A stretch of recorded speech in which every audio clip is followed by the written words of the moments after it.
with me, your man, Louie T. Welcome to the 2020 NFL Draft Wrap-Up Series where your man Louie T aims to break down all 32 teams in the National Football League's 2020 NFL Draft using our brand new grading scale from 5 to 1. Each player and pick will be assessed a score, 5 being the highest, 1 being the lowest. We'll then tally up all those scores, divide by the number of picks, which will yield us an overall grade for that team's draft. We'll then move on to the next team in the series picked by you. That's right, you, the viewer out there, are in total control as this is the You Pick format. Simply be the first to leave the comment in the comment section of this and future videos in this series stating 2 things. The phrase next and the team you'd like to see next. Some examples: Broncos next, next, Denver next, Broncos. You get where I'm going with this. As a matter of fact, the next team up in the series is none other than the Denver Broncos. And we've talked about John Elway. I've talked about John Elway's failures as a general manager in the past. Haven't always had the nicest of things to say about the job he's done to this point in Denver, but he has brought a Super Bowl to Denver back in 2015. But the biggest criticism of John Elway during his tenure as the general manager of the Denver Broncos has been his inability to find a quarterback. Now, a lot of people look at him and say, dude, you're one of the greatest quarterbacks in NFL history. Why can't you identify quarterback talent and get them to Denver? It's a lot harder than one may think. And the Broncos usually aren't bad enough to be in a position to just get a guy. However, they might have finally gotten it right here with Drew Lock in the second round in the 2019 NFL Draft. There's only really one way to find out, and that's to surround your guy with as many weapons as possible so that he can succeed. Also need to make sure that he's protected up front. That's another issue for another day. But Elway did get one thing right with this draft. Now, I haven't always been the biggest John Elway fan, but I thought that he went in with a mission of, hey, we're going to get Drew Lock as many targets to make him as comfortable as possible in this draft. And they succeeded with flying colors. And if you add in Melvin Gordon the third in free agency to the mix of all the guys that you added via the draft, and you look at what you already had assembled prior to this offseason, the Denver Broncos may be the most explosive and dynamic offense in all of football. Obviously, they play in the division with probably what is the most explosive and dynamic offense in the league right now in the Kansas City Chiefs. And so it's an arms race in the AFC West, essentially. The Raiders got a ton faster this offseason. The Chiefs are already the fastest team in the league. And now the Broncos have thrown their name into the hat and said, look, don't discount us. We want to be able to not only stop people from scoring, which they've done a really good job of doing over the years, we want to also be able to outscore you with the dynamic and explosive ability of all the playmakers we can put on the field at one time. I don't know if any team in the league has as much speed on the offensive side as the Denver Broncos after the moves they made in the 2020 draft. Let's talk about each and every single one of those moves indeed as we take a look at the draft of the Denver Broncos. Every single player selected you see in front of you, all 10 selections. We're going to break each and every single one of them down. I've got the write-ups and breakdowns for each of these players right here in front of me. I will be reading from them as we break down each and every single selection, starting with the very first one made by the Denver Broncos in this draft. First round, 15th pick overall, wide receiver out of Alabama, Jeudy is the selection. 6'1", $193, ran a 4.45 at the combine, 77 grabs for 1,163 yards and 10 touchdowns in 13 games for the Alabama Crimson Tide. For his career, 159 grabs, 2,747 yards or 42 yards and 26 scores in 42 games. Of course, first round grade on Jeudy. For some, he was the best wide receiver in this draft class. I, however, had him rated as my second best wide receiver. It doesn't really matter, first or second, hell, third. It doesn't matter. He's one of the best playmakers in this entire draft. And for the Broncos to get him at number 15, you feel really fortunate because he could have easily had gone to the Raiders at 12. Instead, he's here for you to take at 15. And honestly speaking, he was the second receiver taken. I mocked him as the second Alabama receiver taken in this draft. But I didn't think that he would be I didn't think that we would see CeeDee Lamb fall to where he did. And so Jeudy went right around where I thought he was going to go. And I had him mocked to the Denver Broncos, one of the few picks that I actually got right. And so this is a guy that I look at, and I think he's got tremendous potential. Again, second receiver off the board. I had him as my number 2 receiver. I'll give you my comp for him a little bit later on. Speed is the first, and really acceleration as well. We go ahead and put those two together is the first strength. When you watch Jerry Jeudy, his acceleration and speed are eye-popping. It looks faster than 4.45. And I think most of you will agree with me that when you watch Jerry Jeudy, it looks like he's running at a different rate of speed. And so his ability to beat teams vertically, to stretch the field, and give you that down the field target that you've lacked in Denver, because Courtland Sutton has done yeoman-like work. He's transformed himself into a big-time wide receiver in this league, but he needed help. And not only did he need help, he needed help of the fast variety. And so you get a guy like Jerry Jeudy here that can play out wide, can play in the slot, can do a lot of different things, but most importantly, stretch the football field vertically, can take the slant and turn it into a 67-yard touchdown. That's the kind of guy you needed in Denver. Now you have that here with the speed and the quickness and the acceleration that Jerry Jeudy brings to the table. Quickness and agility and make you miss are the next 3 strengths. I'm going to lump those in together because they all kind of aid him in what he's able to do. His quickness, you see it when he's got the football in his hands. You see it when he doesn't have the football in his hands. His ability to run routes, outstanding. To me, he was the best route runner in this particular draft. Him and Van Jefferson, those were the 2 guys that stood out to me as tremendous technical route runners that'll break you off at the stem of a route, leave you at the bus stop, and take off. And so this is a guy that his quickness, you see it, whether he's got the football in his hands and he's breaking you off or without it. His quickness and agility is second. It's next level. It's second to none in this draft, and it's part of the reason why I had such a high grade on Jerry Jeudy. Run after the catch and make you miss are really, really outstanding. They're top-notch, high quality here in Jerry Jeudy. A guy that, again, sticks his foot in the ground. His cuts are so sharp. I mean, yikes. Cut you like a knife. I mean, they're so sharp. And so his run after the catch is basically predicated off his ability to make you miss and then turn on the afterburners and outrun your angle. So he's one of those guys that with the football in his hands, he becomes electric. And it's that quickness, that agility that I talked about that allows him to make defenders miss and get that run after the catch. Deep threat, I talked about that, so I don't really need to elaborate on it. But when you run a 4.45 that looks more like a 4.39, you're able to get vertical. That was a big part of what he did at Alabama. And there were so many targets, so many guys that could get vertical at Alabama. Jerry Jeudy was one of the best of that group. And so we know he can stretch the football field vertically. Tremendous route running ability. Already mentioned that, but I'll stress it again because he was one of the best in this entire draft class at running routes, at gaining separation through his route running ability. Not a lot of guys are able to do that coming into the league where they're able to separate from a defender in man-to-man coverage via their route running ability, via the ability to set a guy up, give them the body language that they're going to the post when they're really going out and running a bench route or running a corner route. And so he's a tremendous route runner, breaks dudes off routinely, and is able to separate and uncover. Catching traffic. This is a guy that there are some drops on tape, and we'll talk about that a little bit later on, but his ability to catch the football in traffic also makes him a target that a quarterback feels comfortable and a guy that they feel like they can go to on 3rd and 7. And I think there was no better example of that. He drops a football slant that would have gone for a touchdown versus LSU. And that was on a 3rd down. So now you're put in a spot and you're down, kind of big against LSU at the crib. Not a position Alabama is accustomed to being in.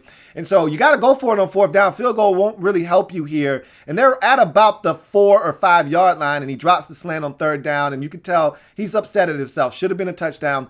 Tua goes right back to him on 4th down. That's big time football. He runs a comeback in the corner of the end zone. Cornerback draped all over him. He brings that football in, gets his feet down, touchdown. He can catch it in traffic. And that was one of the biggest plays of the game for Alabama at that time of that play. So he can catch it in traffic. Production.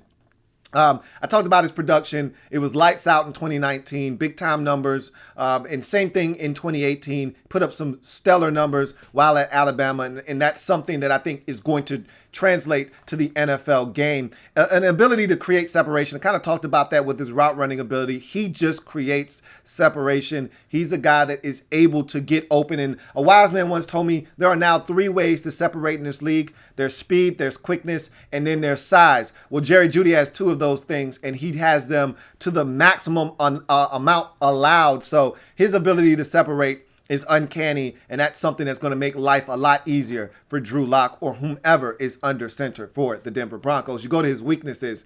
Blocking is optional. That's not something he really wants to participate in. If at all possible, he'd like to leave himself out of the blocking department. Hey, let the offensive linemen take care of that. And if you need me, I might be available. I may not be available. How about I just run a guy off? And look, if that's what you have to do to create a lane for me, please, by all means, knock yourself out. It's going to cost you a little bit more energy now that you're running 20 yards down the field and you know you're not getting a rock. But he's got to do something. He's got to be better than what he's been throughout his career as a blocker. They need him to be a little bit better in that department.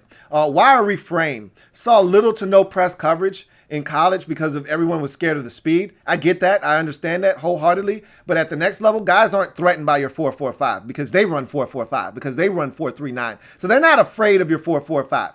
So guys are going to challenge him. Guys are going to threaten him at the line of scrimmage. They're going to lay hands on him. How is he able to respond? How is he able to beat press coverage? How is he able to get off the line of scrimmage and get into his route? That's what I want to see, because he wasn't challenged a ton. And when guys were physical with him, it did not always end well for him. So he's got a wiry frame. He's not a big guy. Want to see how he handles press coverage at the next level.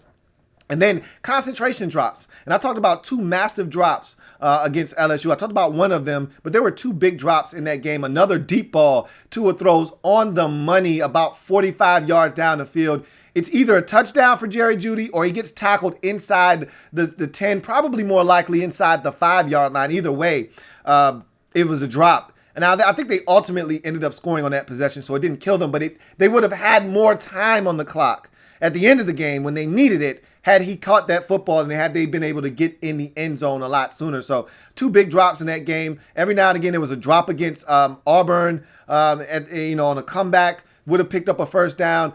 Every now and again, you get a concentration drop from Jerry Jeudy where he's moving faster. And it's not a situation where he didn't have great hands or anything like that. It's just simply him moving too fast. Him trying to make a play before he actually looks the football in. It's very correctable. Just need him to eliminate the concentration drops and catch the football. I know he's fully capable. My comp for him is another Alabama wide receiver in Calvin Ridley. Ridley has come in the league, been a great Robin to Julio. Julio Jones is Batman. So if you can get that out of Jerry Jeudy and he becomes either Batman himself, or more likely, I think he's going to be your Robin to Cortland Sutton's Batman. Sounds good to me. Or it could be 1A, 1B, whatever the case may be, he's ready to come in and contribute right away like Calvin Ridley was his rookie season. And I look forward to seeing him do that in the first round, 15th overall selection, wide receiver out of Alabama. Jerry Jeudy for me, of course, is a 5. Big time pickup for the Denver Broncos. And Drew Lock couldn't have asked for a better option to get the football to in this draft than Jerry Jeudy. As you get to the next selection in this draft for the Denver Broncos, 2nd round, 46th overall selection, wide receiver out of Penn State. J.K. Hamler is the selection, 5'9", $178. Didn't get an actual 40 time on KJ Hamler, but reportedly this guy's anywhere in the 4.27 to 4.34 range, and you can see it on the field.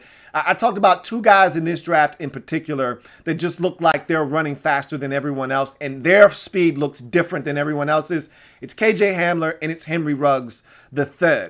Those 2 guys look like they're running at a different rate of speed than everyone else. And we know Henry Ruggs ran the 4.29 at the combine, or what might have been 4.27, whatever it was blazing fast. Hamler looks similar in terms of his acceleration and his ability to just absolutely fly. So he's another one of those guys. Not many guys can match his speed on the field. And so you not only added, you said, look, we wanted to add speed offensively, and we did it once, but it was so nice we thought we'd double up and do it twice. And so 56 grabs, 904 yards, 8 scores in 13 games in 2019 for his career, 98 receptions, 1,658 yards, 13 scores in 26 games. I had a third round grade on him. All right. And really, honestly, day 2, I thought it was fine anywhere in day 2, but I thought he was more of a third round receiver because of all of the drops. I wasn't comfortable with that, and because of his diminutive stature, but nonetheless, you take him in the second round. He brings some tremendous value to your football team. We'll talk about that here in a second. I had him rated as my number 16 wide receiver in this draft. He was the 10th wide receiver taken, so a little bit sooner than I would have spent the pick on him. But again, because of what you were looking for, you don't have a true slot option in Denver. Now you do. Speed, obviously, off the charts. I don't have to really elaborate on that. I've already touched on it. His speed just looks different. Quickness. Again, much like Jerry Jeudy, his ability to, his feet, and in and out of cuts that quickly. A guy, but when he blinks, KJ Hamler's gone. And so it's that ability to be able to get in and out of breaks. It's that ability to go from 0 to 60 that makes this guy so dangerous. It's his ability to be fast, accelerate, and also have the quickness in short areas and bursts to be able to be a separator and a guy that can make a huge play. We all remember the 91-yard catch and run versus Ohio State in 2018. That's what he brings to the table, and that's where the quickness, the acceleration, and the speed all kind of show themselves. I just talked about the acceleration. It's next level, and just like Jerry Jeudy, he can go much faster than slow, and it doesn't take much. 2 steps, and this guy's in 5th gear, and probably no one's catching him on the football field. Versatility. This is a guy that can play in the slot. He can play kick. He can give you some kick return ability, punt return ability. You can run him on jet sweeps. You can even line him up in the backfield, toss him the football, line him up in shotgun, hand him the ball in that regard. So there's so many ways Penn State got him involved, so many ways you can get him involved if you're creative enough. Tons of versatility here with KJ Hamler. Legit deep threat, especially from the slot where a lot of teams are going to try to throw, a linebacker or a safety over the top of him. And, most times than not, you see a KJ Hamler in the slot, you're going to put a corner, you're going to put a nickel on him. But, in the event that you catch a team sleeping in a base package, maybe you come out in a formation that doesn't necessarily identify itself as, hey, you need nickel personnel, and you're able, and that's why you do certain things with a guy like KJ Hamler. Maybe you line him up in the backfield a couple of times. Now the team treats him like a running back, and now you shift formations. He's now in the slot. Now you got a mismatch with either a safety or a backer on him, and now you run him vertical. Nobody's going to be able to stay with him. So there are so many different things you can do with him, but he can get vertical up the seam, threaten that in a heartbeat. Whether it's a nickel, a safety, or a backer, doesn't matter who it is. Not many of those guys are running 4.29. Not many of those guys running 4.31, which is somewhere in that general vicinity that KJ Hamler is running, and you see it on the field. That's football field speed. That's not just track field speed. That's legit on the field with shoulder pads on speed. Run after the catch. Talked about the Ohio State run after catch touchdown. He's not a guy that necessarily is going to break 6 or 7 dudes off. He can break you off if you're not careful, but he's more of a I'm going to outrun your angle guy. You allow him to rev up the engine, and now you think you have an angle that will allow you to push him out of bounds, and you don't, because he's that fast. And then production, really good production in 2019. When you look at those numbers, that the amount of catches to the amount of yards, that ratio there is a very high number. So you like the fact that he's averaging a ton of yards per completion, and that's what you're going to look for him to do. Get you some chunk plays at the next level. Weaknesses, his size, he's 5'9", a buck 78. He's not a big guy. I saw him take a bunch of hellacious shots at Penn State, a couple of times slow to get up. A couple of times the ball was dislodged because he's a smaller guy and took a vicious shot in the air. So his size does matter, but he's a guy that, I'd still kill to have a guy like KJ Hamler in my slot. Route running refinery. I think he does need to get better as a route runner. Right now, I think he's more relying on his speed and quickness than anything else. He's not actually running crisp routes. That's where a guy like Jerry Jeudy is much different than a KJ Hamler in that department, because Jeudy is breaking and snapping guys off at the top of routes, whereas Hamler is running a lot of speed cuts, which is fine if that's your thing. But he's not as sharp with his routes, not as defined, doesn't have the kind of body language that a defender may be duped by. I think he's just a guy that right now is getting by off of his speed and quickness. Not a natural hands catcher. You can tell that he struggles with catching a rock sometimes. There are catches that you see where you go, wow, that was impressive. And there are other times you're like, come on, dude, let's not bobble that twice before grabbing it. Let's not catch that one with our body. Let's catch that one with our hands. And so a lot of those drops come because he's just not a natural hands catcher. And that's okay. Not everybody has natural hands. And you can get better at catching the football. That is not actually something that you either can or can't do. You put in the work. You can get better catching the football. I just think he needs to put in a little bit more work catching the football. Fumbles. That's something else. I talked about his small stature, and sometimes it shows up in other departments like fumbles. He needs to secure the rock a little bit better. 5 fumbles in 2 years. He had 3 of them in 2019, 2 in 2018. So that's way too many fumbles for a guy that's not touching it a ton of times. Not like he's a running back and he's touching it 270 times in a season. And even then, you're still turned off by 3 fumbles in one season for a guy that's toting the rock 270 times. This guy had 56 grabs, probably another 10 or 12 carries, and maybe another 15 or so returns in the return game. You're talking about less than 100 touches in a season, probably less than 90 touches in a season, and you get 3 fumbles. That's inexcusable. He's got to be better with the security of the football. And then finally, he will need some help with his release. He's a smaller guy. Now, again, that quickness and that ability to get vertical will probably scare dudes into backing off. But if he doesn't show the ability to beat press coverage, to get off of a jam and beat a guy off the line of scrimmage and make them pay, teams are going to get comfortable putting their hands on KJ Hamler and disrupting him at the line of scrimmage before he gets going. Now, if he can beat a guy clean off of the line of scrimmage and get vertical and beat a guy for a 57-yard touchdown, all he has to do is once. All he has to do is beat somebody like they stole something at the line of scrimmage one time for sticking their hand in the cookie jar. All they have to do is see it on tape one time. Okay, we can't do that anymore. And that's all it takes. But he's going to have to prove that teams can't be over aggressive with him at the line of scrimmage, or else that's going to be the blueprint to really take him out of the play, to really dishevel him at the line of scrimmage, is to lay hands on him. He's going to have to prove that he's a little bit stronger and quicker off the line of scrimmage. Right now, my comp for him is Tavon Austin. Which is why I wanted to spend a 3rd round pick instead of a 2nd round pick on him, because Tavon Austin was more of a gadget guy and a guy that you found ways to get him the football, but he was never really a true wide receiver. And that's what I see him as right now. Maybe he evolves into a Percival Harvin, which is what you want him to be. Maybe he evolves into a guy that can be a true threat in the slot and hurt you with his hands catching the rock, and less of a jet sweep, bubble screen. Let's create ways to get KJ the football. If he can continue to grow and mature his game, he will become better than Tavon Austin. He'll become better than Taylor Gabriel, which is the kind of mold that I have him in right now. Really fast guy, but not the dynamic player that you need him to be. If he can evolve his game, then we can have a discussion about him being someone like a Percival Harvin. But right now, in the 2nd round, 46th overall selection, wide receiver out of Penn State, KJ Hamler for me is a 5. You probably thought I was going to give him something a little less after some of the things I said, and maybe a little earlier than I would have taken him. The Broncos needed speed.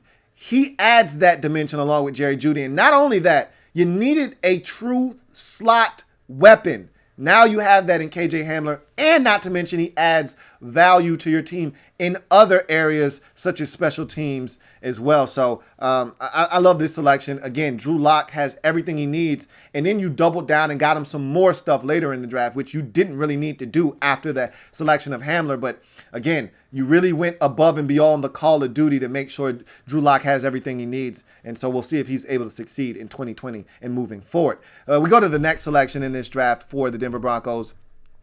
3rd round, 77th pick overall, cornerback out of Iowa, Ojemudia is the pick. Ojemudia, is a 6'1", 200-pound cornerback out of Iowa with 32-inch arms and ran a 4.45 at the combine. That all sounds really good. You know, when you talk about height, weight, speed, that's what you're looking for. And then you sprinkle in a little bit of length at 32-inch arms, which is really long for a cornerback. Now you're talking about a guy that looks the part. 1 tackle for loss, 9 pass breakups, 3 interceptions in 12 games in 2019.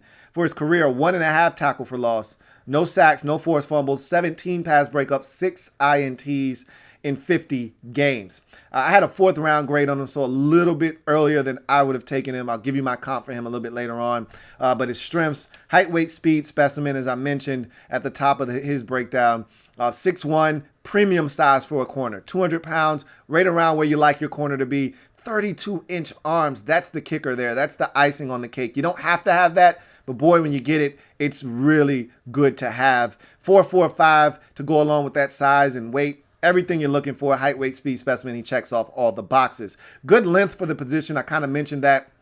And what length affords you is a couple of things. At the beginning of the route, before you even get into things, at the line of scrimmage, if you want to lay hands on a guy, that length allows you to stay back, not be over aggressive, not have to lunge and kind of knock yourself off balance. Let's say you got longer arms. You can sit down in your stance, extend the arms, and if it gets knocked down, you're not falling all over the place. If a guy swats your hands down and you're able to have long arms and stay in your base, all right, and stay with a sturdy base instead of having to lean forward and be over aggressive. And if a guy knocks your hands down and you're leaning forward, you're going to go forward and he's going to go the other way. And now you're behind in the play. So long arms aid you at the beginning of a route before a guy even gets started off the line of scrimmage. You can throw that quick jab out there with that length, keep him at bay, knock off the timing of the route right at the beginning. And then as you get into the play, length allows you to maybe not be in the greatest position, but still be able to make a play, whether you're leaping in the air to knock the football down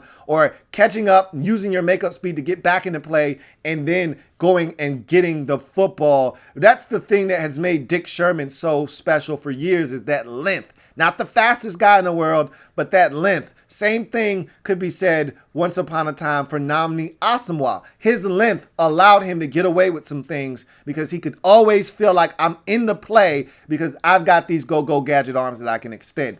Strengths, also very comfortable from press and bail. He seems to be a lot more comfortable getting up into the receiver's face, not laying hands on him, and at the snap of the football, bailing out of there, keeping his eyes on the quarterback, and somewhat having a feel for where the receiver is, although sometimes you could argue he loses sight of where that receiver is. He's very comfortable, very fluid from press and bail. Has some ball skills. All right, 6 INTs over the last 2 years, including 3 of them in each of the last 2 seasons. So this is a guy that can make plays on the football. I'd like to see him make some more. I thought there were more opportunities on tape for him to make some plays, including a drop potential pick 6 versus USC on a lob job out into the flats that he should have picked off and taken the other way. So with all that being said, though, there are some skills here in terms of attacking the football. Weaknesses, looks to always be on the defensive. As a corner, you're saying he's a defensive back. That's what he's supposed to do. Not exactly. As a corner, you want corners to be aggressive. You want them attacking the football like it's theirs when it's in the air. A lot of times, you want guys that look at the football when it's in the air and just say, look, it's anybody's ball. It's up there. And you know what? I got as much right to it as you do as a receiver, as a cornerback. I'm going after this thing. It's mine. And he just looks like he's content with the receiver catching the football. He's already conceded the fact that this wasn't intended for me. It's for him. So I just need to make sure he doesn't turn this into a big play. And I just need him to be more aggressive, And a lot of times, that's usually a byproduct of a guy just not knowing. Not actually knowing what the hell's going on around him. Not knowing route combinations, not knowing what the offense is trying to do to him. And when you're not as privy to that information, you're a lot less likely to be aggressive because you don't want to make that catastrophic mistake that costs the entire defense. So you're more likely to just play it safe, keep everything in front of you, and he just always looks like he's on the defensive instead of attacking and being aggressive. average to below average plant and drive. That's another thing that maybe with more awareness of what's going on around him, he's a little bit more aggressive. But right now, he doesn't stick his foot in the ground and come back to the football as well as I would like him to and as aggressively as I would like him to. And that's why you see so many completions underneath against him. Not as aggressive as a tackler. You know what I found funny about Michael Ojemudia was that he claimed he didn't want to play cornerback in high school because he wasn't getting enough action. There wasn't enough tackling involved at the cornerback position. Fast forward to college, and I'm like, dude, you don't even want to tackle. What are you talking about? And maybe because there wasn't enough contact for him in high school, he became so used to the fact that he wasn't getting any action, no work out there, that he became really poor at it, or maybe just, not really wanting anything to do with it, because he's not aggressive as a tackler at all. So I found that very ironic that he was complaining that there wasn't enough action and he wasn't doing enough tackling in high school, which is why he didn't want to play cornerback. And now I'm looking at you and I'm like, you look like you want no parts of tackling, bro. So that's weird. That's funny. Needs to gain a better feel for zone and situational football. I'll give you an example. They're playing against USC in his final collegiate game of his career in a bowl game. And it's 3rd and 11. And he's in zone coverage playing the sticks. And he's checking, essentially, he's in zone. It's cover 3, but, it's deeper than the deepest, wider than the widest. And so the guy kind of, the receiver, which was Michael Pittman Jr., runs like a in route, essentially. It wasn't like a total dig where he's going all the way across the field, but it was about a 11 or 12 yard square in. But he wasn't that far away from Michael Ojemudia, and he doesn't lay hands on him. He doesn't react to it. He doesn't run with him because he had no threats to his outside. So really, essentially, he could have turned his coverage of Michael Pittman into some form of man. And then, as he got to that next defender, fall off of him and fall back to his post on the outside. But instead, he's kind of just watching the quarterback. I'm at the sticks. I'm at the first down marker. Nobody's going to catch the ball in front of me. And he runs right inside of him by about a yard and catches the football. And it's like situational awareness, bro. It's 3rd and 11. Don't allow this guy to run right inside of you, catch the football, and convert on 3rd and long. So I just think he needs to be a little bit more aware of zone coverage, what the offense is trying to do, and around his awareness around him and what's going on around him, and situational awareness. It's 3rd and long. Don't give that up. So, and in any event, I comp him right now to Josh Jackson, another former Iowa Hawkeye corner, looks the part. Josh Jackson looked the part coming into the league at around 6'1", and had ball production and made plays, and everyone thought that this guy had some serious potential and really hasn't done much in Green Bay as a 2nd-round pick. Michael Ojemudia looks the same kind of player to me. Hopefully he has a much better impact sooner than Josh Jackson did for the Green Bay Packers. But nonetheless, 3rd round, 77th pick overall, wide receiver out of Iowa, corner out of Iowa. Michael Ojemudia for me is a 3. As we move on to the next selection in the draft for the Denver Broncos, 3rd round, 83rd pick overall, offensive lineman out of LSU, Lloyd Cushenberry is the pick. Broncos had 3 3rd-round selections. This is the second of those 3. 6'3", 312 pounds, 4-inch arms. So that's some really good length for an interior offensive lineman, especially the center position. 15 games, 15 starts at center, 39 career games he played in, 28 of which were starts at the center position. I had a 3rd-round grade on him, so this is right around where I thought he should have gone. I thought he was the 2nd-best center in this draft behind Cesar Ruiz, who went in the 1st round to the New Orleans Saints. He ended up being the 3rd center taken in this draft behind Cesar Ruiz and the Arkansas center. I believe it was Arkansas. One of those, I believe it was SEC. Matt Hennessy out of Temple, was the 2nd center taken. So I thought you got some value here in Lloyd Cushenberry, and you could use some more help along your interior of your offensive line. Well put together frame with outstanding length. And, you generally don't get that kind of length from the center position or your interior offensive lineman for that matter. So that's tremendous length. You're talking borderline left tackle length here at center. So a good, well put together frame with long arms, that's a winner every single time at the National Football League level. Great knee bend and leverage. He plays with great knee bend and leverage, comes off the snap, knees are bent, gives him a great base, then allows him to get under a guy's pads and stay there so that he can lock that guy out and keep him at bay. So I think he plays with great knee bend and leverage. Does a great job of landing first with his length. What good are 34-inch arms if you're not going to use them to land first? It's like a boxer. All right, if you've got a reach advantage of 6 inches, what good is it for you to have that if you're not going to use a stiff jab? All right, that's what your advantage is. So use it. And he does. He's got length. It's his advantage. So he keeps guys at bay with a nice, hard, stiff jab to keep them off balance and to keep them at bay and not allow them to build up momentum as a rusher. And you need to get off first. Get that jab out of there first. And he does. Seals rush lanes with solid feet, positioning, and torque. Walling off defenders is what I like to call it. Does a great job of sealing guys off, walling them off from the ball carrier, putting a barrier in between defender and ball carrier. Not necessarily moving guys off the spot and creating a new line of scrimmage per se, but he is getting in the way and allowing that ball carrier to clear to the second level. And that's all you're really looking for as a running back. Sustains very well. That's one of his better attributes, is his ability to lock onto a guy and not let him go and not allow him to get into the play and make something happen after the initial contact is made. Gets a piece of everyone and is looking for work. I've never seen a center in all my time watching get as many pieces of guys on one snap as Lloyd Cushenberry. He'll snap the football, and there'll be a defensive tackle. There'll be a one tech one side, 3 tech on the other side, and he'll get a piece of this dude, touch this guy, and now he's got nobody to block, and so he'll go and finally go help that guard. Or he'll get a piece of this guy, get a piece of that guy. Here comes a blitz, and he'll stonewall that dude. And I'm like, he's touching everybody. He's getting a piece. All right, and get a piece of this dude, a little piece of this guy, and now I got this guy here coming late on a blitz.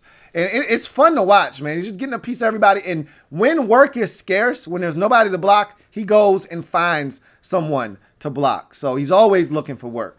Handles twists and stunts very well. That doesn't faze him. He'll be helping off one guy and then come off and quickly pick up that late twister or stunter and does a really good job of handling that and not allowing guys to get free runs at the quarterback. High character individual. You need these kind of guys in the locker room. At LSU, the very coveted 18 jersey was given to Lloyd Cushenberry and K'Lavon Chaisson. They split the honor. That's an honor given to guys that that show and exude toughness on and off the field, but guys that are high character leaders on and off the field. It's the biggest honor you can be given in terms of a jersey number at LSU, and he was given that. But as him being an offensive lineman, he couldn't wear 18, so he wore a patch. Because he was 79, he wore an 18 patch. So that's also something that you're getting, a high character individual on and off the field. Weaknesses. He will lunge in an attempt to be first. And that causes him to lose balance sometimes. I talked about Michael Ojemudia at the line of scrimmage and how long arms and length gives you the ability to not lunge and be over aggressive. Well, he has that same type of length, but he's so aggressive with his punch that he wants to land it first, that sometimes he's reaching and he's lunging instead of him keeping his wits about himself and not going after that guy and sitting back and waiting for that guy to then come and then getting his jab off. He wants to go and jab that guy. And so sometimes he, in an attempt to be first, takes himself, lunges, gets off balance, and now if a guy slaps your hands down, you're in a world of trouble. Can be disrupted by elite power and length. You watch him against LSU, he had his hands full versus Derrick Brown. Look, everybody had their hands full versus Derrick Brown, but in particular, Derrick Brown was really disruptive in that LSU game, and a lot of those rushes came against Lloyd Cushenberry. Now, Lloyd fought his ass off, tooth and nail, and he won his fair share of battles as well, but he had his hands full with Derrick Brown, who showed a really big time amount of power and length against Cushenberry, and it was tough for him to to stand up to it at times. Doesn't create movement in the run game. He's not that guy. He's not going to, as a base blocker, just take a guy, erase the line of scrimmage, and move it 2.5 yards up the field. Even on down blocks, he's not generating a ton of movement. So he's just not a powerful guy in the run game. And handwork can be a little sloppy. Boy, I saw him getting away with a lot of holds inside. If you can get away with it, cool, but I could see him being flagged for some holdings inside because his hands can be a little sloppy. The handwork can be a little sloppy at times, but this is a guy that I really like, man. The Broncos could use an upgrade along the interior of their offensive line. I love what they've done with some of these pieces, including Dalton Reisner, but this is a guy that I think is going to be one of those linchpins along your offensive line for years to come. In the 3rd round, 83rd overall selection. The offensive lineman, Lloyd Cushenberry, for me, is a 4. I really like this guy. I think he brings a lot to the table, and I think he's going to come in, start right away, and give you everything you're looking for, and then some moving forward. We go to the next selection for the Denver Broncos. I talked about 3 third-rounders. Here's the final of those third-rounders. 95th overall, defensive lineman out of Arkansas, McTelvin Agim is the pick. 6'3", 309 pounds, 33.5-inch arms, so some more length, plus athleticism to go with that frame at 4'9", 840 at the combine. 8.5 tackles for loss, 5 of which were sacks, 1 forced fumble in 12 games in 2019. For his career, 31.5 tackles for loss, 14.5 sacks, 6 forced fumbles, 4 pass breakups in 49 games. I had a 4th round grade on him, but the upside says 3rd round. The upside of this guy screams 3rd round, but the production at the back end of his career, which is more significant because that's the position he's going to play at the next level, that said 4th round to me. But if you're going off of upside, I totally get why they spent a 3rd round pick on McTelvin Agim. Strengths, rare explosion off the snap. He's got elite quickness off the snap, the kind that is eye-popping. He's got Ed Oliver type explosion off the snap. I'm not bullshitting you, okay? I'm not just saying that just to blow smoke. I don't have to do that for McTelvin Agim, okay? It's Robert Kimdiche-esque off the snap when he was at Ole Miss. It's the kind that frightens offensive linemen. You know, you got to be prepared when McTelvin Agim is in front of you because that quickness can get you embarrassed. It's explosive, it's dynamic, and it's immediate. He's on you in a hurry and past you if you're not careful.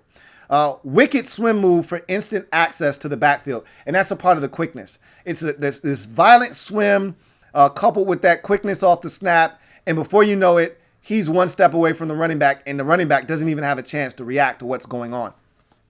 Secondary spin that can be effective. I'd like to see this more. I didn't see it enough, but when he did do it, it was very effective. I want to see him use that secondary spin to get off of blockers and get into the backfield and make plays. And I know he can do it because I saw it. I just didn't see it enough. But I know it's there and it's very effective. Can shed linemen to get to ball carriers. He does a fantastic job of disregarding offensive linemen and getting to ball carriers. That's why that tackle for loss number is so high.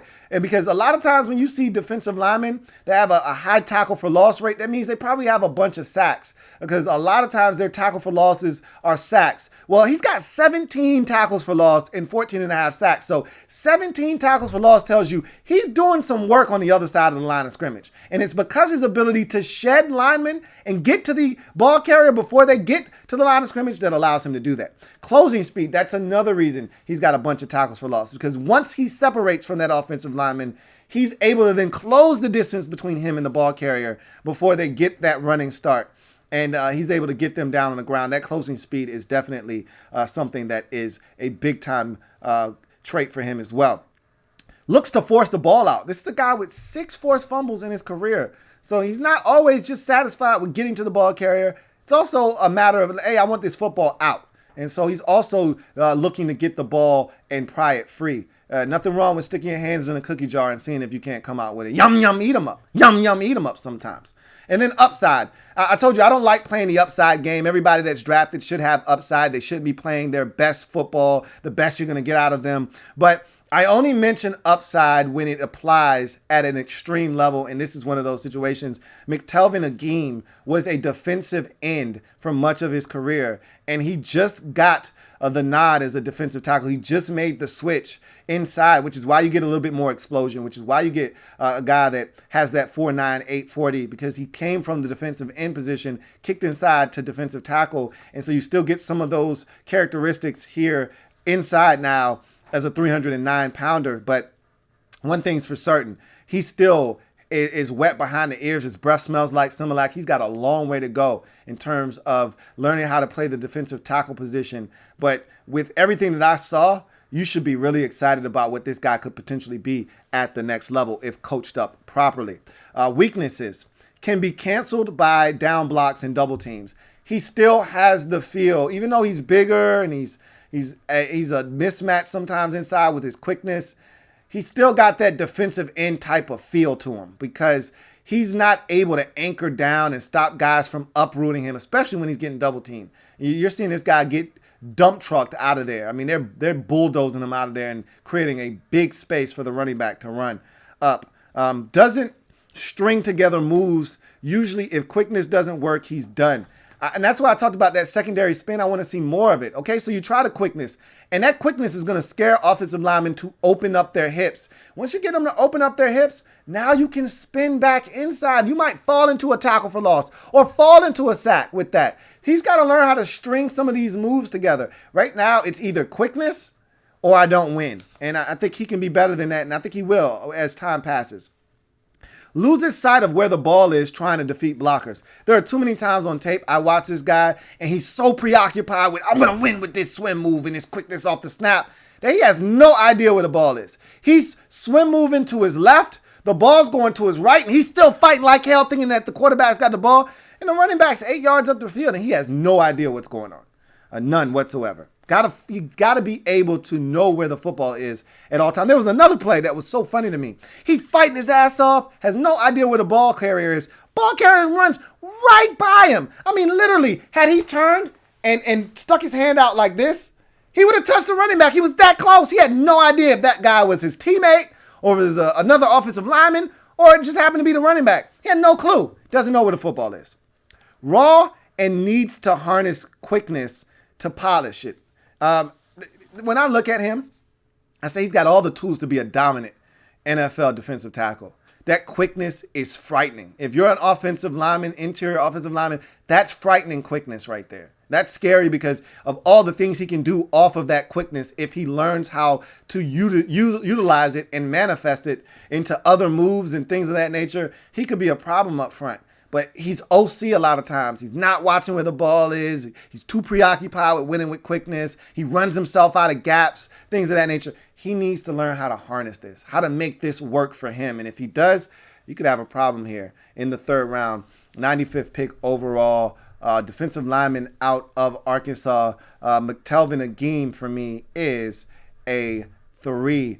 He easily is a 4 with the upside, but right now I'm going to side on the side of caution and say that he's a 3 right now, but I could see him evolving into a 4, no doubt. And I'll tell you, my comp for him is Robert Kimdiche. Remember how dominant he was coming out of Ole Miss? He was a first-round pick. You saw the upside, but you also saw the potential for him to not pan out in the league, and right now he is currently no longer on an NFL roster.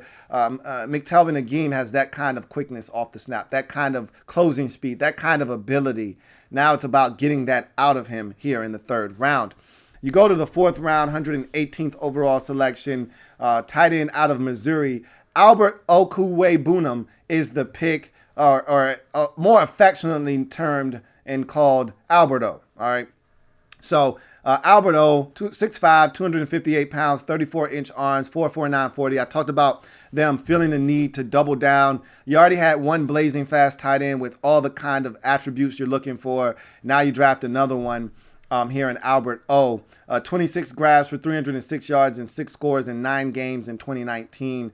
98 grabs for 1,187 yards and 23 scores in 31 games. The big number there is the 23 touchdowns in 31 games. That was his thing. That was his calling card, his ability to get in the end zone. And so that's something you're going to look for him to be able to do at the next level as well. I had a day 3, 4th round grade on him. You take him in the 4th round. So to me, good value there. He was my 7th tight end in this draft. He was the 7th tight end taken. So, again, spot on with that.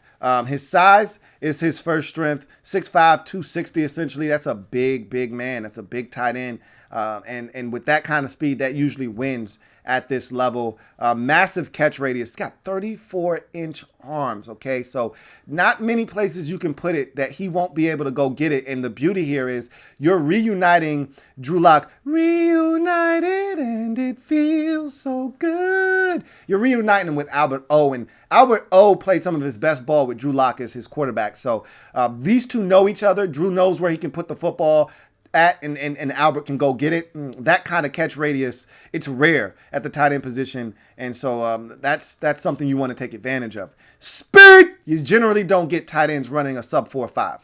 There are not many of them in the league that can lay claim to that. There are probably about a handful of them. Add him to the list of guys that have a sub 4.5 on record. This guy can run. Now, he needs time to build up. He's a build-up speed guy, as you would imagine, at 6'5", 260. But once he gets up to top speed, good luck catching him from behind. Catching in traffic, he can do that. And so that's another thing, and that's why you see the high touchdown total, because in the red zone, you can force it to him, and he can come down with it for you. Run after the catch vertically. Now, he's not going to make you miss. That's not who he is. He's not making anybody miss out in space, but what he will do is run by you. All right. And again, if you don't have the right angle, if you're trailing him and he runs a seam route and you're a linebacker and you're now 2 steps behind him, I don't care how fast you are, you're not catching him from behind. Watch it on tape. Guys tried, they failed. You're not catching him from behind if he gets on top of you. So from a vertical standpoint, running seam routes, he's very, very dangerous. Can high point the football. Again, this is a guy with 34-inch arms. So his ability to go up and get it is big time. And it's something that adds to this next pro, which is red zone touchdown machine. You know, when you are in the red zone, you want guys that make your quarterback right. You want to be able to throw a back shoulder fade. You want to be able to just throw the ball up and say, hey, my guy's bigger than yours. I'm going to throw it up to him. Go get it, big boy. He's one of those guys that can do that. And then production. While it wasn't the greatest in 2019 and he dealt with some injuries, his season was cut short. Had nagging shoulder injuries in both the last 2 seasons in 18 and 19 that cut his season short. He's a guy that, you know, can put up big numbers and did put up some really gaudy numbers while Drew Lock was there early in his career, especially touchdown-wise. So that's something else you get out of Albert. Oh, weaknesses. Outside of the seam and the wheel and over routes, has a hard time separating from man. And you wouldn't expect that from a guy with that kind of speed. But as I told you, he's a build-up speed guy. Doesn't possess a lot of quickness. And his route running ability is trash right now. And that was one of my weaknesses as well. He needs route running refinery in the worst way. He doesn't run a lot of routes. He doesn't run them very well. Guys are able to stay in his hip pocket, which is why he has to make a ton of contested catches, which is why that catch in traffic is so big for him. But when he's able to get vertical, and that's why I talked about seam balls, wheel routes up the sideline, over routes where he's able to run unmolested through a secondary. You run some boot, get to the outside, which Drew Lock is very effective at. You take Albert O from one side of the formation, bring him all the way across on an over route. He wins because that guy can't keep up with him, whether he's in zone or man. So he excels at those routes where he's able to open up and run. But when you've got him in a small, tight, confined space, he struggles because he's not quick. Competes as a blocker, but for his size, he should be more effective. I'd like to see him be more effective as a blocker. He's a big guy, nearly 260 pounds. I'd like him to act as such. So he'll block. It's just not as good as you would like him to. And he had injury concerns, nagging shoulder injuries each of the last 2 seasons. Something on the Carfax to consider. You want to keep this guy healthy. But my comp for him is Jermaine Gresham. If you remember Jermaine Gresham coming out of Oklahoma, big, fast, athletic, and I see a lot of those same characteristics out of Albert Okwuegbunam. But at the end of the day, Albert O, for me, is a guy that still has a lot of developing to do, but he's in a comfortable position with a guy that he's very familiar with. And again, yet another option for Drew Lock to get the football to in the 4th round, 118th overall pick. Tight end out of Missouri, Albert O, for me, is a 3. As we move on to the next selection in this draft for the Denver Broncos, 5th round, 178th pick overall, linebacker out of Wake Forest, Justin Strnad is the pick. 6'3", 238 pounds, 32-inch arms, 4'7", 40 for Justin Strnad. 5.5 tackles for loss, 2 sacks, no forced fumbles, 4 pass breakups, 1 INT in 7 games. For his career, 22.5 tackles for loss, 8 sacks, 3 forced fumbles, 10 pass breakups, 4 INTs in 46 games. I had a 4th round grade on him, so I thought you got a somewhat of a steal here. But there are some concerns with his health. That's something that I dinged him for a bit. I think the Broncos are comfortable with where they took him.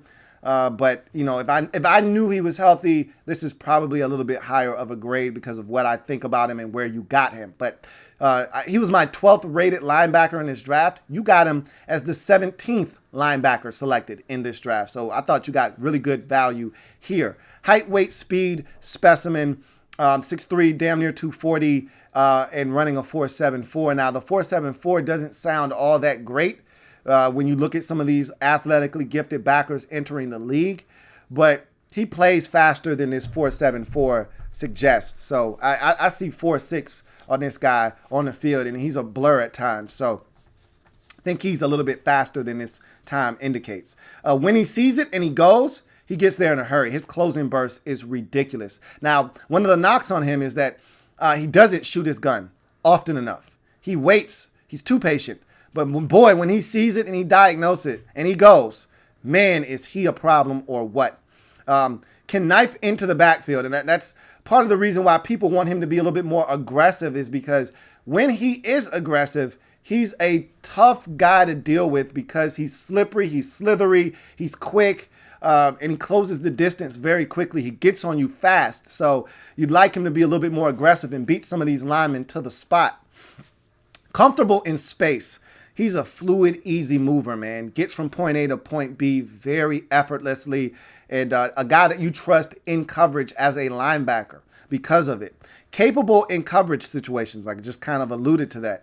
The 10 pass breakups and the 4 interceptions kind of speak to that. This guy is very comfortable out in space. Some linebackers aren't, comfortable, transitioning, flipping their hips, running with guys up the seam. Justin Strnad has no problem dropping into a hook zone, just as he doesn't have a problem getting depth on a drop, 12 yards over the middle of the football field, just like he doesn't have a problem falling underneath that tight end and running up the seam with him. He's very comfortable out in space. And he's a physical tackler. He'll come down and he'll lay a shoulder on you. He'll be physical. That's another one of the things that he does very effectively, is he will come down and hit you. Weaknesses. He's got a narrow frame at 6'3". You'd like him to be 250 pounds. Instead, he's 238. So he's got that long, slender type of thin build.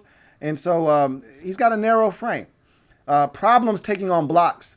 Part of the reason you bring up the narrow frame is because, he's a smaller guy. Offensive linemen have their way with him a lot of times, which is why you want him to use his quickness to beat them to the spot so he doesn't have to worry about trying to disengage a guy that probably has, 75-pound advantage on him. So can be over-aggressive in pursuit of making a play. Sometimes he runs himself past a gap, and this is usually when he's stringing a play out. So this is usually when he's coming down the line, not going up to the line of scrimmage, but just going down the line, trying to pick the right gap to attack. Sometimes he's a little too fast in doing that. That back then sticks his foot in the ground, cuts back, and he's over pursued at that point. And now that running back's gotten to the second level and Strnad is nowhere to be found.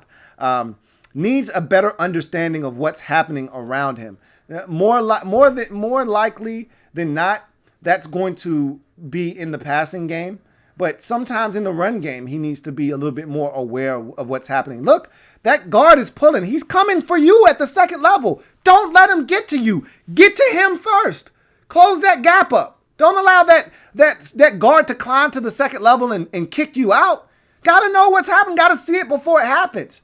Just like when you're in zone coverage, you got to know that this is 3rd and 9. All right. They're running a 11-yard dig route right behind you. The eye candy is this running back coming up the field at 4 yards and hooking up. Don't buy that bait. You want him to check down to that running back and rally and tackle and force the punt. You don't want to react to that running back too soon, come up, and now that 11-yard dig route, which is where they want to go with the football because that's going to net them the first down. Now you've given them enough space to target that receiver behind you, and now it's a first down. He has to be a little bit more aware of his surroundings, and right now I think he struggles with that a bit. I talked about the 7 games that he played in 2019. Why is that a big deal? He missed 6 games this season due to that torn right bicep. And that's the reason I dinged him, because I've seen torn biceps before with players. And generally, once you tear your bicep, you're more susceptible to tearing it more so than any other part of your body. You tear a bicep once and you think it's repaired and everything's good. And then you stretch it one time awkwardly and boom, you're back to where you started again. So I'm a little nervous about that. But here in the 5th round, 178th pick overall, linebacker out of Wake Forest, Justin Strnad for me is a 3. He would have been a 4 without that torn bicep, because I thought you got tremendous value here in the 5th round on a 4th round guy. But my comp for him is Zach Brown. Zach Brown was one of those guys that drove me nuts throughout his career. Watching him in Washington, when he would fire off, when he would shoot his gun, man, he was hard to contain. And when he saw it and he went, he was a beast. He was an animal. But there were too many times where he didn't see it correctly, where he didn't know where he was supposed to go. And so all that talent, but not always the proper GPS or the proper awareness of what's happening around him. Hopefully Justin Strnad is able to be better than Zach Brown. As we move on to the next selection in this draft for the Denver Broncos, 6th round, 181st pick overall, offensive lineman out of Fresno State. Netane Muti is the pick. 6'3", 315-pound, 32-inch arm guard out of Fresno State. 3 games, 3 starts at left guard in 2019 for his career. 19 games started. 17 at left guard, 2 at left tackle. Not a lot of experience for a guy that spent 4 years in college, but we'll get to that a little bit later on. Thick, compact frame guard. This guy looks the part of an NFL caliber guard. A grown man's strength. He is as strong as the day is long. 44 reps of 2 1/4, and you see it on the field. He is controlling the rep, and I'll go ahead and lump in his next strength.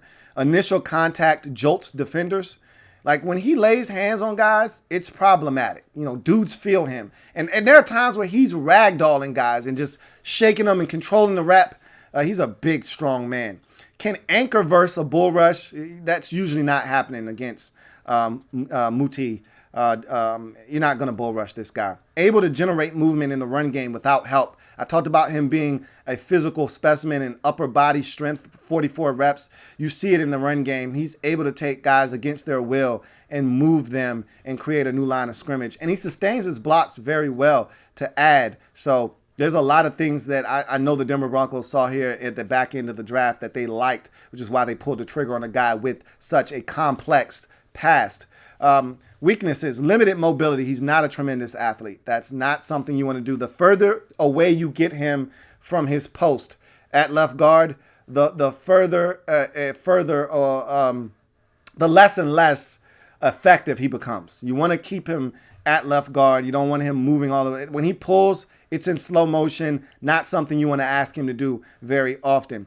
Plays with an excessively wide base at times. When I saw him displaced and knocked off balance, it was because his feet were way too wide, further than shoulder length apart.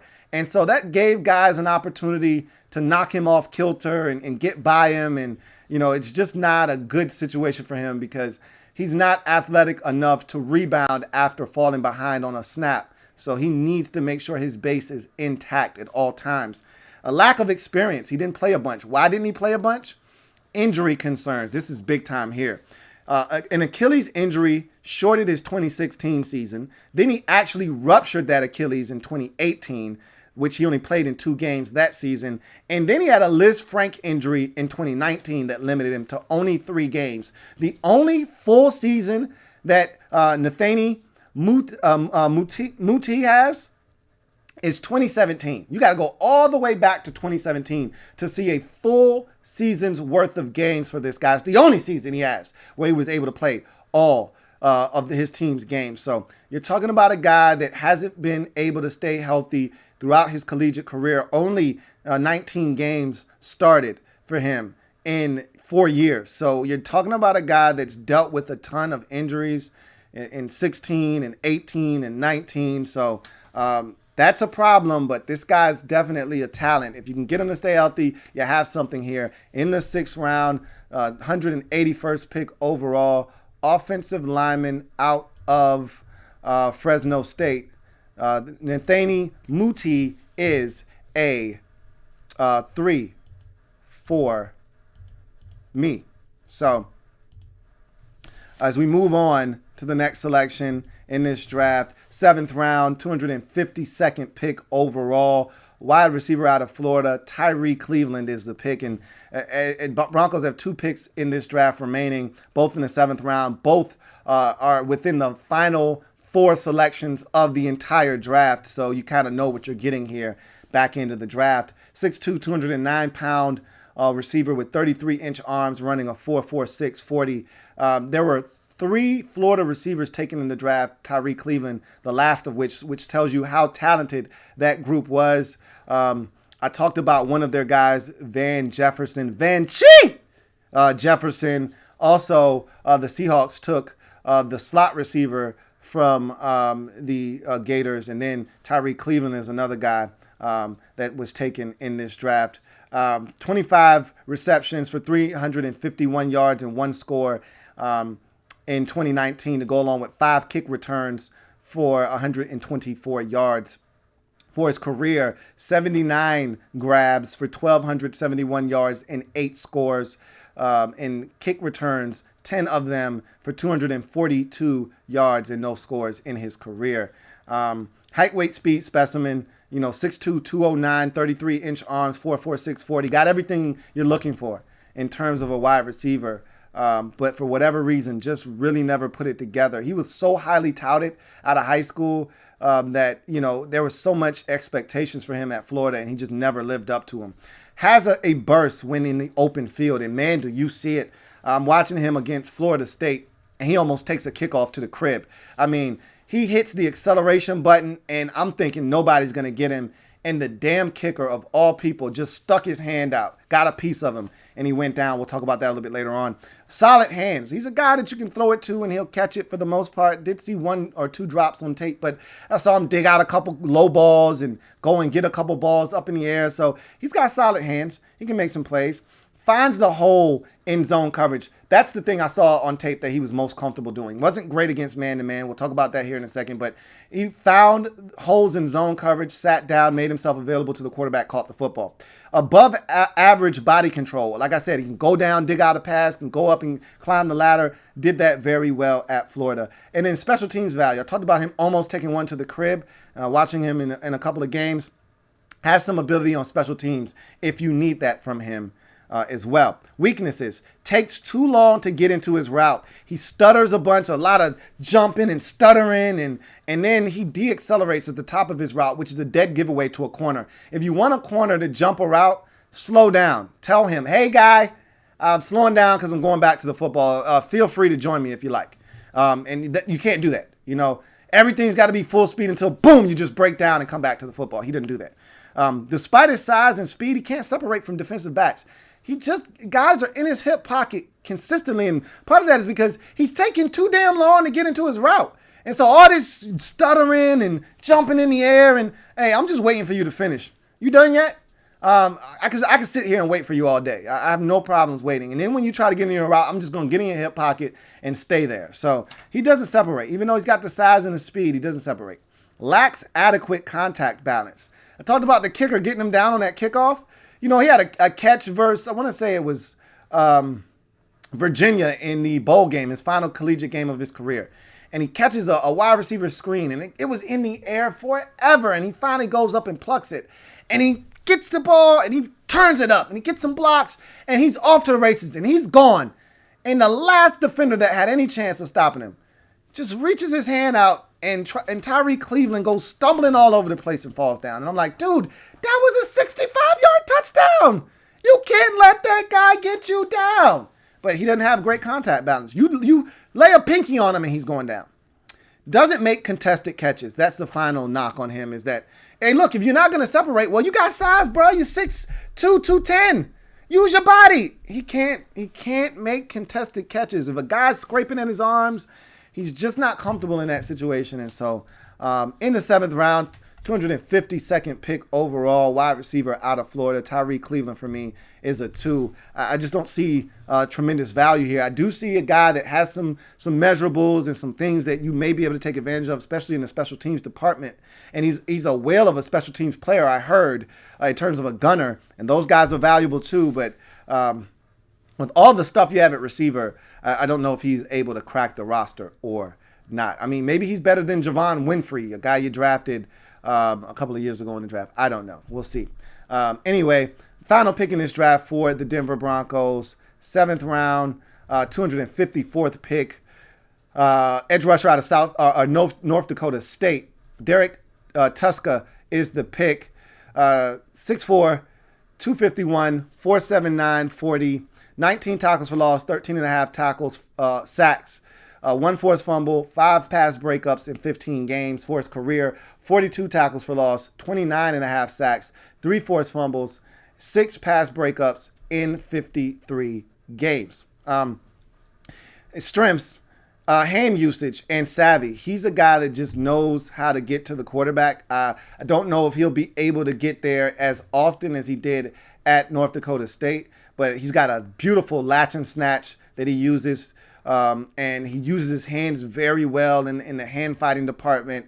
Just kind of figures it out, you know, how to set a guy up, use his hands to then turn the corner and get to the quarterback. Heavy production. This guy put up some big time numbers throughout the life of his career, as I just stated. Gets his hands up in the passing lane. 6 pass breakups in his career means he understands I'm not going to get there on every play. Let me get my hands up and still impact the play. I love that. Relentless effort and motor. This guy is going 110 miles an hour on every snap that he's on the field. And again, you can't teach that. Either you are a guy that gives a maximum effort or you're not, and he does. And then he's stout at the point of attack. You know, not a big guy at 251 pounds, but sets a physical edge in the run game. However, weaknesses, not explosive off the edge. He's going to have to win with hands and savviness because he's not dynamic off the edge. Quality tackles are going to be able to stonewall him because he's not going to threaten their edge with speed. Lacks the bend, dip, and rip properties to shorten and turn the corner without running the arc. You know that arc up the field, and you got to try to come all the way around. The elite pass rushers, you have one. You've seen one in Denver for years, and Von Miller. They shorten that corner. They don't run that full arc. They get up the field. They beat that tackle. They flatten to the quarterback. They stick their foot in the ground, and then they make a beeline to the quarterback. That's how you win in this league. He doesn't have that ability to beat a guy around the edge, dip, rip, to finish him off, and then flatten to the quarterback. He doesn't have that ability. Doesn't have that ability to bend at that angle. Doesn't have the ability, the athleticism to be able to get there, bend, and then to rip and finish. And finally, he stacks adequately, but not able to shed blockers. You know, not able to get all, and that's why you see such a high number of sacks in 2019, but only 5.5 tackles for loss, because he's not able to get off of those blocks and get to ball carriers in the backfield. But solid developmental guy. You see what you have there and see if you can't develop him and get him to help you long term. You've done a really good job in Denver of cultivating an environment where pass rushers are grown, cultivated, and allowed to move on. You know, It's part of the reason why you've been so good defensively for many years is because you find ways to get guys to rush the quarterback, like a Shaq Barrett, and maybe you can get the best out of Derek Tuska. But for me, he's a 2 at the back end of this draft. So you look at this Denver Broncos draft, and really they killed it at the beginning and got some guys that I'm intrigued by in this draft, like a McTelvin Agim. There's some stuff here, but the highlights of this draft are all the explosive, dynamic playmakers you added to the mix offensively for Drew Lock. You know, Jerry Jeudy, KJ Hamler, and Albert O, all guys that can run sub 4.5 40s, adding to the mix of Cortland Sutton and some of the guys you already have, and Noah Fant, and all these guys that already had this offense looking pretty good and formidable on paper. You add to that mix. It's a solid draft for John Elway, probably the best draft he's had since probably about 2013 or so. It's been a while since he's turned in a gem like this. And so because of it, 3.30, which amounts to a B for the Denver Broncos in the 2020 NFL Draft Wrap-Up Series. If you're looking for the full breakdown of the grading rubric and how the Broncos got that 3.3, down in the description is a breakdown of that. But in any event, make sure you like this video, subscribe to the Louie T Network if you haven't already done so. Hit that notification bell so you don't miss a thing when it comes to the Louie T Network. Also, follow me on socials. That's a great way to keep up with what's going on here as well. On Twitter, at Louie T Network, and on IG, Louie T Network _. Also, check out the Louie T Network podcast, doing some great things over there as well. So check that out, available wherever podcasts are available. That's going to do it for me, your man Louie T. Remember, if it's not your man T, it's not, I repeat, not the best NFL coverage it could be. Until next time, you guys take it easy, stay safe, and we'll reconvene later on. Have a good one.